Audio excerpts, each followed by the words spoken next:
కట్టిన తాళి పైసలకు తెగిపోయానా, is it a death of tradition అని చెప్పి మాట్లాడుతున్నా. ఈ ఇన్సిడెంట్ ఏదైతే ఉంది కదా, మన కల్చరల్ సిక్నెస్ బయట పెడుతున్నది, డీప్ కల్చరల్ సిక్నెస్ బయట పెడుతున్నది ఫ్రెండ్స్. మ్యారేజ్లు డైవర్స్ కోసమే అని అన్నట్టు ఒక బిజినెస్ అయిపోయినట్టు కనబడుతున్నది. It is nothing but marriages are just a transactions between a two bodies, not souls.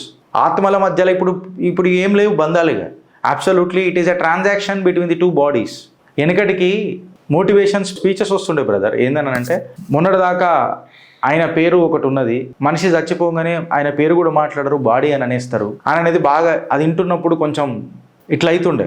ఇంకొక ముచ్చట కూడా అంటుండే, అరే నువ్వు బతుకున్నప్పుడు అల్కగుంటావురా, సచ్చినప్పుడే నీ భారం పెరుగుతుందిరా, ఆ భారం మోయనికి నలుగురు ఉండాలిరా అని చెప్తుండే. కాకపోతే ఇయ్యాల మనిషి బతుకున్నప్పుడే మనం బాడీస్ గురించి మాట్లాడుతున్నాం చూడు.